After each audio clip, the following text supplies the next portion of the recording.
안녕하세요. 얼핏닥터 신정민 원장입니다. 오프숄더를 입고 싶은데 좌우 어깨 높이가 다르고 승모근이 두툼하게 발달한 어깨 깡패라 고민이신 분들 계시지 않으세요? 양쪽 어깨가 들리거나 앞으로 말려서 구부정해 보이고 소심해 보여서 고민이신 분들도 있지 않으신가요?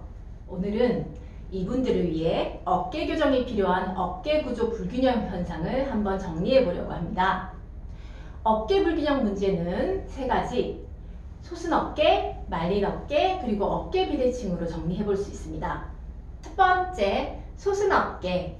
어깨가 들리는 데 관여하는 근육은 견갑거근, 상부승모근, 소흉근이 각인장되는 것입니다.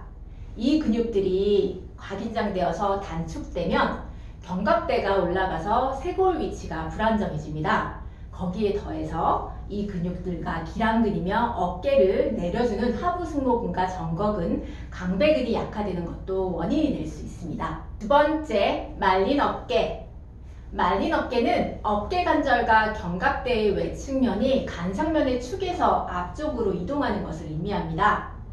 소흉근, 견갑거근, 능형근, 강배근이 긴장되어 단축되고 어깨 위치를 고정하는 정거근이 약화되면서 발생하는 현상입니다. 세 번째, 어깨 비대칭. 좌우 어깨 모양과 위치가 다른 경우를 어깨 비대칭이라고 하는데요. 솟은 어깨, 말린 어깨는 어깨 비대칭의 원인이 됩니다. 보통 한쪽 어깨만 올라가거나 또 한쪽만 말리는 경우가 많기 때문에 어깨 비대칭을 만들 수 있는 것이죠. 척추 측만증도 어깨 비대칭의 중요한 원인입니다.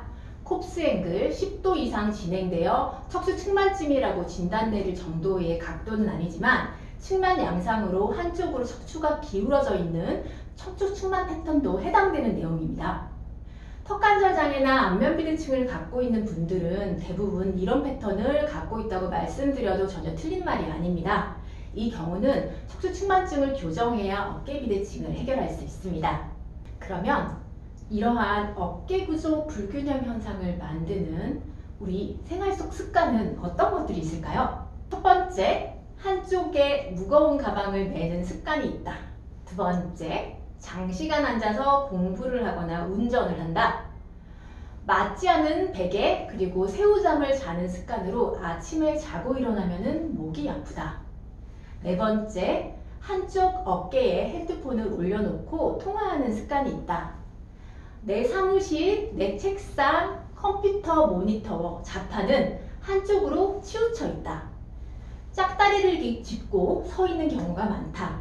자세 분석을 할 때 신체 전면에 대한 평가와 측면에 대한 분석을 동시에 진행해야 합니다.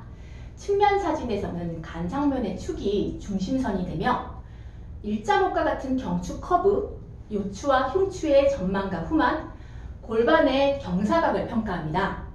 정면 사진에서는 정중 시상면의 축이 중심선이 되며 턱관절, 어깨, 골반의 비대칭, 척추 측만증과 같은 구조적 문제를 파악해야 합니다. 그래서 자세 교정을 할 때도 측면에서 정상적인 생리적인 커브인 C자 커브, S자 커브를 갖도록, 그리고 전면에서는 정중 시상면의 축을 따라 척추가 놓여있는 상태를 만드는 것이 기준입니다. 이상적인 자세에서는 두방극근, 상부승모근, 견갑거근, 그리고 흉쇄유돌근, 사각근, 소흉근 등의 근육이 균형 잡힌 상태를 유지합니다. 이러한 상태에서는 좌우 어깨 높이가 똑같고 견갑대와 쇄골 또한 위치가 안정적입니다. 측면에서 볼 때 가장 중요한 교정 포인트는 거북목입니다. 거북목은 경추의 정상 커브인 C커브가 사라지는 일자목에서 시작되어 점점 심해지면 역시자 형태로 커브가 바뀌는 패턴으로 진행됩니다. 헤드 포지션이 앞쪽으로 이동되어 있는 전방두부 자세를 반복적으로 취하게 되면서 발생하게 되는 자세 문제입니다. 만성적으로 이 자세를 취하게 되면 상부승모근, 두판상근, 두방극근과 같은 목의 심근의 단축이 일어나고 흉쇄유돌근의 가부하가 걸리게 됩니다. 하부경추는 앞으로 가굴곡되고 상부경추는 가신전되면서 경추 커브가 무너지게 되고 이로 인해서 뒷목과 밑어깨 근육에 가부하가 걸려 미세 손상이 누적됩니다.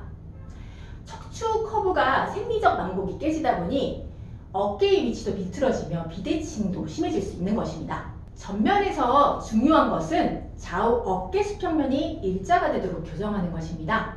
이를 위해서 두개골의 균형, 골반의 좌우 균형을 맞추고 족궁의 불균형을 해소하는 것이 중요합니다. 우리 인체는 폐쇄사슬로 턱이 틀어지면 이를 보상하기 위한 반응으로 어깨가 반대 방향으로 기울어지고 골반도 비틀림이 발생합니다. 턱관절 비대칭, 안면 비대칭 교정을 위해 어깨 비대칭, 골반 비대칭을 함께 교정하는 것이 중요한 이유가 바로 이 때문입니다. 한 사람이 반복적으로 취하는 몸짓이 누적되면 그 사람의 자세로 고착화됩니다. 이렇게 고착된 자세는 구조를 변화시키고 통증과 기능적인 문제를 만들어낼 수 있습니다. 안면 비대칭과 턱관절 장애는 솟은 어깨, 구분 등, 기울어진 머리, 틀어진 골반 등 유관상 확인 가능한 구조의 변화와 동반되어 나타납니다. 그래서 자세를 바꾸는 것이 안면 비대칭 교정의 시작입니다. 이상 여러분의 바른 얼굴을 찾아 건강을 드리는 얼핏 닥터 신정민 원장이었습니다.